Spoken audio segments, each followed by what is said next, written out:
Hey y'all, it's me, and I'm going to be continuing reading the band's scary story. Let's go. After about 6 days, they were back in Gaylord. They missed their hometown. The patroller and Sierra went back to work, and the rest of the band, were back to their normal schedules. But soon after they got back from Hawaii, the three anonymouses showed up to their house, and they were beginning their normal selves. The band immediately called Sierra and the patroller. After Sierra and the patroller showed up, the three anonymouses started shooting at them. Then the three anonymouses jumped in their car and sped off. Sierra and the patroller were hot on their trail when suddenly a deer jumped in on the road in front of the patroller's car. The three anonymouses got away, but that was the first and only time they would get away. A few days later, the band was on the road for one of their tours. Their tour was going to be awesome, unless the three anonymouses showed up, which of course they did. A few hours into their show, the three anonymouses showed up. Anonymous 1 walked up to Sierra and grabbed her mic and said, "Sorry folks, the show's over." Sierra punched him, and the patroller was in the audience and jumped on stage to help Sierra. Anonymous 2 came up behind Sierra's friends in the audience and cranked them in the head with beer bottles. Sierra's friends' names were Matthew, JR, Mark, Julian, James, Kevin, and Jude. They were taken to the hospital. The band then walked over to Anonymous 2 and smashed him in the head with beer bottles. Anonymous 1 and 3 came up behind them and tapped them on the shoulder and knocked them out, all except for Sierra and the patroller. They were scared to knock out 2 police officers. Sierra and the patroller took them to the police station. The three anonymouses got 8 months in jail. The band was taken to the hospital as well. After being in the hospital for 3 days, Kelly and Haley were crushing on JR and Julian. After they got all out of the hospital, they all went to eat. Julian and JR were checking Kelly and Haley out from a distance. Kelly noticed and told Haley. "They're cute," Haley said. "Let's go ask them out for a date," Kelly suggested. They asked him out, and Julian and JR immediately fell in love with them. A few months later, they had a double wedding. The wedding was held on June 15th, 2015. The wedding was amazing. Everything went as planned, except for after the reception. The newlyweds were gunned down in a dark alley. It was the three anonymouses, of course. Luckily for them, Sierra and the patroller showed up. They chased after the three anonymouses. When they came back to the alley, they gave the newlyweds a ride to their hotel. After that day, everyone in the band, including Sierra's friends, started carrying guns with them. Fast forward a few months, the band went to Idaho for a concert. The concert was held on September 12th, 2016. The concert location was Cy, Ohio. After the concert, they all went to their favorite bar in Gaylord. Surprisingly, there were no interruptions from the three anonymouses. Then JR's favorite song came on. He got up and danced with his wife. His favorite song is Uptown Funk by Mark Ronson featuring Bruno Mars. Of course, the rest of the band got up and danced as well. After they all danced, they went back to the bar to eat their food. While they were eating, Brent noticed a figure standing outside the bar door. He told Sierra and the patroller about it. They took note of the figure and kept their eyes on it. A few minutes later, the figure was moving from window to window. A few seconds later, the figure just stood at a window, facing the bar. Kelly noticed that the figure was Anonymous 2. She told Sierra and the patroller. They both took out their guns and told the rest of them to arm themselves and tell everyone what's going on. That's exactly what they did. Then the other 2 anonymouses showed up. Sierra and the patroller took them down and took them to the police station. Everyone in the bar was concerned. The band had told them that Sierra and the patroller had everything under control. When Sierra and the patroller got back, they told everyone to go home for the night. The band went home except for Sierra and the patroller, because they were patrolling the area for the night. Alicia and Brent went with them for some extra eyes. "Hey, look, there's someone in the alley being murdered," Alicia said. "Yeah, let's go check it out," Sierra said. They all went down the alley very quietly. When the headlights shined on the crime scene, they found the three Anonymouses killing someone. They chased them down until they got to a place called Rosa's grocery store. The three Anonymouses entered the store and began shooting at random people. Sierra, Alicia, Brent, and the patroller pulled up with their sirens blaring. They ran inside to arrest the three Anonymouses and to help the other people. There were 5 people killed and the rest were wounded. After arresting the three Anonymouses, they all went home. But as soon as they pulled into their driveway, they saw that the tour bus was gone. The band stood outside on the front porch waiting for them to get back. Max, Ruby, and Triller were happy to see them all alive, especially Sierra because she was the leader of the band. A few minutes later, they saw their tour bus pull into their driveway. The three Anonymouses finally gave up and gave their tour bus back to them. Sierra and the patroller arrested them for good. After they got arrested for good, the band had many performances, and they all went well, except for one which was held on January 24th, 2017.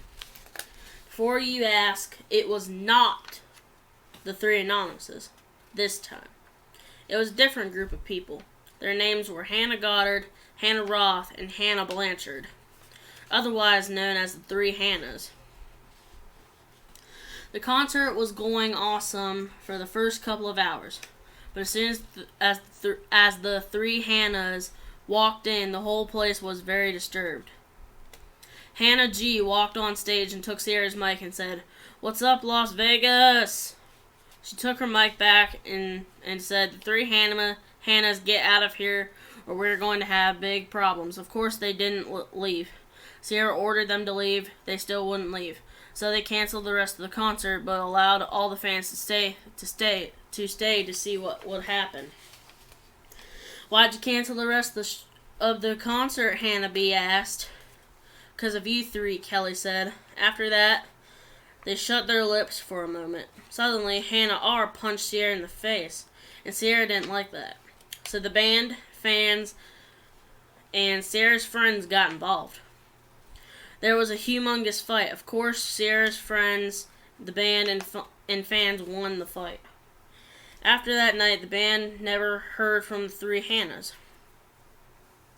Until one day, Ruby got a phone call from Sierra, telling her that Max and Trilly are in the hospital. Ruby shed a million tears when they got to the hospital. The whole band went as well. They all knew who could possibly have done this to Max and Trilly. The three Hannahs, of course. Max and Trilly got into a shootout with the three Hannahs, and they wounded the 2 boys. Everyone in the band was devastated. Sierra took Ruby and the patroller to the crime scene. Ruby took note of Trilly's gun laying on the floor by the door. "Hey, Sierra, come here. I found something," Ruby said. "That's Trilly's gun," Sierra said. "This is evidence. Good work, Ruby." Sierra said, "Thanks. I guess Girl Scouts really worked out," Ruby said. "Yeah," Sierra replied. "Hey, here's another gun. It looks like Max's gun," Sierra noticed. "Yep. That's evidence," Ruby stated. "Okay, that's enough evidence to convince the judge," Sierra said. The next day, they were in court. The judge was satisfied with the findings of the guns by Sierra and Ruby. The judge declared that the three Hannahs would have 25 years of jail time. When they were leaving the courthouse, Sierra and Ruby ran into their old friend Diana Keith. "Hi guys, I heard about your brothers. Are they alright?" Diana said, "We are doing fine. Yeah, they are all right so far. We're going to see them right now at the hospital if you want to come." Ruby said. "Sure, let's go," Diana said. Once they got to the hospital, they immediately went to the elevator to see Max and Trolley. Once they got to the floor that Max and Trolley were on, they saw the family members and stopped to see them. The family members' names were Minnie, Tweety, Rain, Carissa, Mickey, and Sophia. They were waiting for Sierra, Ruby, and Diana to show up and have a conversation about old memories of them all. After their conversation, they went to Max and Trolley's room to pray. A day later, Sierra got a call that Max and Trolley were all right. They had recovered and they were able to come home. Sierra was so happy to hear the positive news. She immediately told Ruby and Diana that they all went to pick them up. Max and Trolley were waiting in the waiting area when they saw Sierra's car pull in the parking lot. They walked into the hospital and saw Max and Trolley sitting right by the door, waiting to see their beautiful faces. Max and Trolley were so happy to see them again. They took the boys home to see the band and the rest of the family. They were all happy to see them alive. Later that night, they all went out to the local bar and celebrated.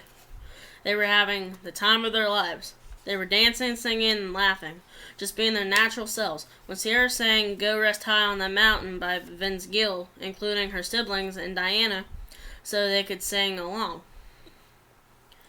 they all appreciated the song. Everyone in the bar cried because they all knew about Max and Trolley. Max and Diana sang a song together. That song was called "Love Me" by Colin Ray. Both of their vocals combined was like being in church and hearing two angels singing a harmony together. Everyone loved their vocals together. After they sang, they took a dancing break. Their DJ played everything you could imagine. Their DJ's name was Jeff Drown. The whole band, including Sierra's friends, know Jeff. One of Diana's friends walked through the door. Her name was Darlene Goff. Diana and Darlene are nothing alike because Diana is nice and sweet while Darlene is mean and hateful. After a few songs, they got back to singing. Diana was up. She sang "Taking Pills" by the Pistol Annies. She did good. Sierra, Brent, and Kiara sang "Blowing Smoke" by Casey Musgraves together. They did awesome. When they got back to the bar, they started cracking jokes. They were cracking jokes until a big, fat biker man walked up to Sierra and asked her to dance. Being the nice person she is, Sierra danced with the biker man. The biker man kept asking her personal questions. Of course, Sierra answered them all. The biker man tried to take Sierra to the back of the bar, but she refused. The biker man proceeds to smack her in the face. She revealed that she was a cop, and the biker man ran out of the door. "Mark, a.k.a. the patroller. Let's go catch him," Sierra said. "Let's go get him," the patroller said. They chased after him with Max, Ruby, and Trolley. They finally caught up with him after about 15 minutes of chasing him. They took him and his gang to the police station. While they were there, the patroller had a talk with Max, Ruby, and Trolley. He told them that they were now on the Highway State Patrol team if they wanted the positions. Which they took the positions. They ran back to the conference room where Sierra was talking with the biker man and his gang to tell her the good news. They pulled her out of the conference room and told her the good news. While back in the conference room, the patroller was pleading with the biker man's lawyer to put him in jail for at least a few months. His lawyer finally agrees and they make a date for court. The date was August 26, 2017. The judge agreed to put the biker man and his gang away for 5 months. Sierra was happy that she wouldn't be seeing that weirdo again for at least 5 months. 5 months flew by. The bikers got out of jail on January 15th, 2018. Fast forward a few nights, the band was at Romano's in Bloomingdale, Ohio, when they saw the biker men. One of the biker men walked up to Ruby and touched her leg. Ruby slapped his hand and pushed him away. The biker man got angry and tried to hit Ruby. Luckily, Sierra stepped in and helped Ruby. The biker man knew to step away when Sierra stepped in. A few minutes later, Ruby and Sierra were going to do a duet with each other. The song was "You Got to Stand for Something" by Aaron Tippin. They did beautifully together. After they sang, the biker man walked up to DJ Jeff and asked if he could sing. Jeff said yes, but he would be the last person in the rotation. He got mad and punched Jeff in the face. Sierra, Ruby, Max, and Trolley walked over to the biker man and asked him to step outside. The biker man refused, so they forced him to step outside. When the biker man finally agreed, his gang was already behind the cops.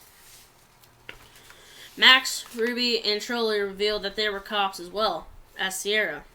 They sat back down. The biker man that punched Jeff in the face didn't sit down. They pushed him out of the door and down the steps. Sierra told Max and Trolley to go back inside and deal with the rest of the bikers. The biker man grabbed Sierra's butt and said, "Nice butt." "Thanks, now leave it alone or else," Sierra responded. "No, it's so beautiful." The biker man said, "Leave it alone or I'll stab you." Sierra said. That made the biker man let go of her butt. But Sierra had her knife ready to stab him if he tried something else. Of course, he tried to grab Ruby's breasts. She stabbed him in the gut. She kept stabbing him until he bled out right there. That solved the problem. They got him to a hospital about 30 minutes later. Unfortunately, by that time, he was already dead. It was reported that he died on scene. After the incident, the band went home. They got a good night's rest for the day. Sierra, Max, Ruby, and Trolley went to work and met up with the patroller. They all went out for lunch at Wendy's and Gaylord, but their lunch was disturbed by Sierra's mom, Valerie Gamble. "Hey, Mom," Sierra said. "Hey, love bug," Valerie said. "So I see you're on the Highway State Patrol team," Valerie noted. "Yeah, you got a problem with it?" Sierra asked. "No. Are Max, Ruby, and Trolley on the team too?" Valerie asked. "Yeah," Sierra said. Who's this guy?" Valerie asked. "That's a patroller I was telling you about," Sierra stated. "Oh, yeah. Is he the one that got you on the Highway State Patrol team?" Valerie asked. "Yep." Sierra said. "Do you want to eat lunch with us?" Ruby asked. "Sure," Valerie said. They all ordered the same thing. They got their ketchup, napkins, straws, etc., and sat down at the table. Once they sat down, their food was brought to them.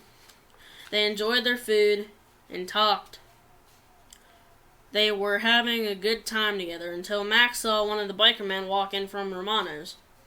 "Hey, look, there's one of the biker men from Romano's," Max whispered. "Yeah, stay away from him. If he comes over here, do not talk to him," Sierra whispered. They all did as Sierra said. Of course, the biker man walked over to their table. "What do you want?" Ruby asked. "Just wanted to see you," the biker man said.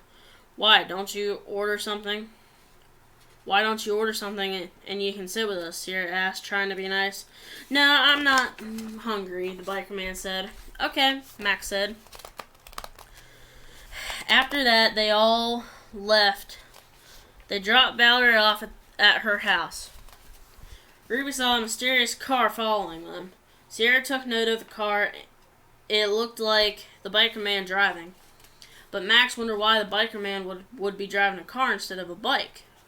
They didn't think of it for a while until he pulled up beside them on the freeway. The biker man started shooting at the car. Sierra pulled out her gun and shot him right in the lungs.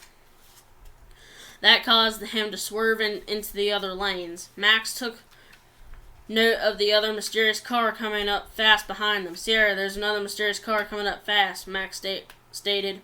"Okay, everyone, get your guns and be ready to use them," Sierra said intensely. Everyone got their guns ready, but it turns out the person driving the car was just another person not trying to cause anything. They put their guns away and proceeded down the freeway. When they got back to their house, they all went to Romano's. They all ordered food and started cracking jokes, all down the table. They started cracking very inappropriate jokes. There were children around, but they didn't care. Eventually, Diana and Sierra sang a song together. That song was "Who's Gonna Fill Their Shoes" by George Jones. They always sing beautifully, but this time they had a whole crowd of people singing along. Sarah thought to herself, why are these people singing along, especially if they're not in the band or my friends? This is very weird. Diana also thought the same thing. They told Jeff to stop the song and to see if the people would stop singing. They did. Then Sierra spoke into her mic and said, why are y'all singing along with us? Sierra asked. We don't know, a random person said. Sierra was speechless. She didn't know what to say. She thought to herself again, these people must be possessed by a demon or something. This is weird.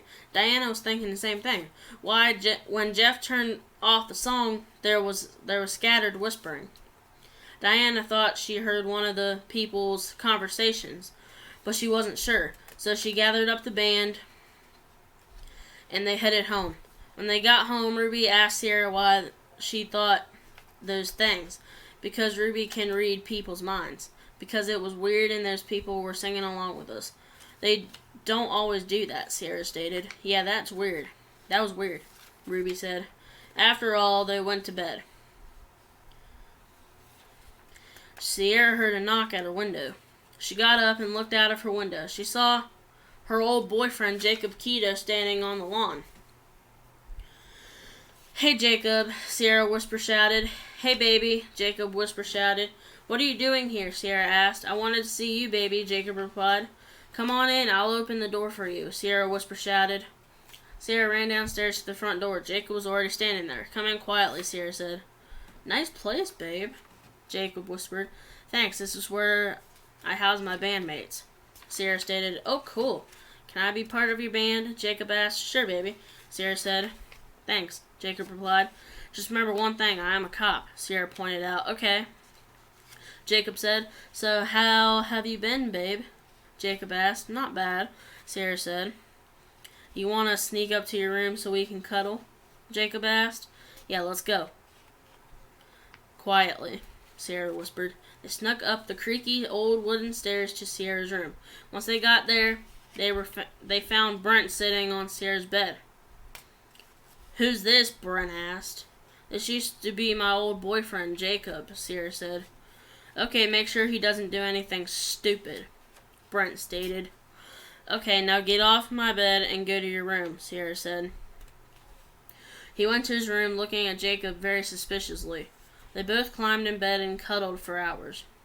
They were listening to music very softly. When Heaven by Kane Brown came on, both of them fell asleep immediately. It was like that song was their lullaby. When morning came, everyone was asking about Jacob. Sierra had to literally write down on a big poster board who Jacob was. Jacob and Sierra started dating again. After a few months, they got married. They both went to a tattoo place in Gainesville called Mark's Tattoo Artistry. They both got each other's name tattooed on their arms. When they got back to their house, Brent was standing on the back porch waiting for them. Where have you two been all morning? Brent asked.